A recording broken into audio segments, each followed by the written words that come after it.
தொடர்ந்து எல்லா ஆசனங்களையும் பார்த்துட்டு வரோம் இல்லைங்களா.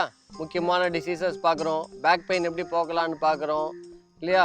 அது மாதிரி நம்ம இன்னைக்கு இந்தியாவை கேபிட்டலாக இருக்கக்கூடிய டிசீஸ் ஒன்று இருக்குது. உங்கள் எல்லாருக்கும் இத்தனை நேரம் அது என்னன்றதை சொல்லிருப்பீங்க, அட்லீஸ்ட் கெஸ் பண்ணிருப்பீங்கன்னு நினைக்கிறேன். ஆமாம், அது டயபெட்டிஸ்.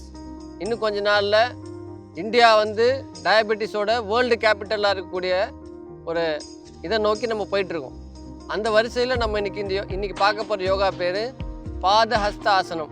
இந்த ஆசனத்தை நீங்கள் பண்ணும்போது உங்களுக்கு முக்கியமாக ஒன்று பார்க்கணுன்னா வயிறு குறையும், டயபெட்டிஸோட லெவல் கண்டிப்பாக நார்மலாக வரும். ஆனால் இந்த ஆசனத்தை நீங்கள் தொடர்ந்து 3 மாதம் செய்யணும், அப்போ தான் வரும். நீங்கள் ஒரே நாளில் செஞ்சுட்டு சார் வயிறு குறையில, டயபெட்டிஸ் லெவல் குறையிலன்னு சொல்லாதீங்க.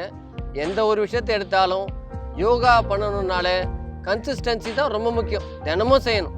தினமும் நீங்கள் 1 மணி நேரம் செய்யணுன்ற அவசியம் கிடையாது, பெர்ஃபெக்டாக செய்யணுன்ற அவசியம் கிடையாது.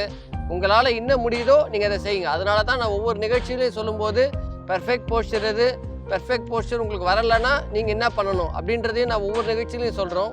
இன்றைக்கி நம்ம அந்த வகையில் பார்க்க போகிறது வந்து பாதஹஸ்தாசனம். பார்க்கலாமா?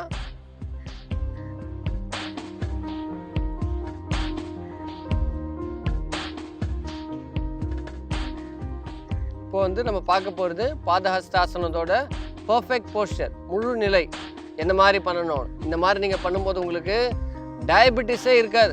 தொடர்ந்து இது நீங்கள் செய்யும்போது கண்டிப்பாக உங்களுடைய டயபெட்டிஸ் வந்து நார்மல் லெவல் கண்டிப்பாக வரும். தொடர்ந்து 3 மாதம் செய்யணும். சாட்டர்டே லீவு விட்டேன், சண்டே லீவ் விட்டேன்லாம் சொல்லாத, தொடர்ந்து 3 மாதம் செய்யணும். இதே பொசிஷன்லேருந்து 20 கவுண்ட் பண்ணிவிட்டு ரிலாக்ஸ் பண்ணணும். ரிலாக்ஸ். இப்போ நீங்கள் பார்த்தது வந்து முழு நிலை. சப்போஸ் சார் எங்களால் இதெல்லாம் செய்ய முடியாது சார், எங்களுக்கு ரொம்ப வயிறு ரொம்ப பெருசாக இருக்குது, இது வரைக்கும் நான் ஃப்ரண்ட்டில் பெண்ட் பண்ணதே இல்லைன்றவங்க இந்த மாதிரி பெண்ட் பண்ணால் போதும். பெண்ட் பண்ணுங்க பார்க்கலாம். இந்த மாதிரி பெண்ட் பண்ணாலே போதும்.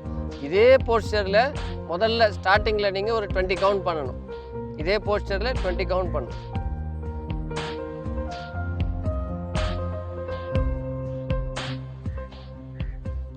இதை மாதிரி நீங்கள் செய்யும்போது ஒரு வாரம் 10 நாளில் கொஞ்சம் கொஞ்சமாக உங்களோட ஃப்ளெக்சிபிலிட்டி இன்க்ரீஸ் ஆகி மெதுவாக கொஞ்சம் கொஞ்சமாக ஃப்ரண்ட்டில் போவீங்க. அப்போ நீங்கள் ஃப்ளெக்சிபிலிட்டி இன்க்ரீஸ் ஆகிறதுக்காக என்ன பண்ணணும்னா உங்களோட பாடிக்கு கொஞ்சம் மூவ்மெண்ட் கொடுக்கணும். அப் அண்ட் டவுன் மூவ்மெண்ட் கொடுக்கணும். மேலே கீழே இந்த மாதிரி அப் அண்ட் டவுன் மூவ்மெண்ட் கொடுக்கணும். இந்த மாதிரி நீங்கள் மெதுவாக பண்ணணும். இதே நீங்கள் ஸ்பீடாக பண்ணக்கூடாது. ஏன்னா ஸ்பீடாக பண்ணிட்டீங்கன்னா அது எக்ஸசைஸ் மாதிரி ஆகிடும். அதனால் உங்களுக்கு பாடி பெயின் வந்துடும். இந்த மாதிரி மெதுவாக அப் அண்ட் டவுன் வந்து ஒரு 10 டைம்ஸ் பண்ணணும். இப்போ மறுபடியும் நம்ம அதே ஆசனத்தோட முழு நிலை எப்படி பண்ணுறதுன்றதை பார்க்கலாம். அப்படியே போங்க, பெண்ட் பண்ணி தொடுங்க பார்க்கலாம். இதான் முழு நிலை. மெதுவாக நீங்கள் செய்ய ஒரு 1 மந்த்துக்குள்ளே கண்டிப்பாக உங்களால் இந்த போஸ்டரை கண்டிப்பாக செய்ய முடியும்.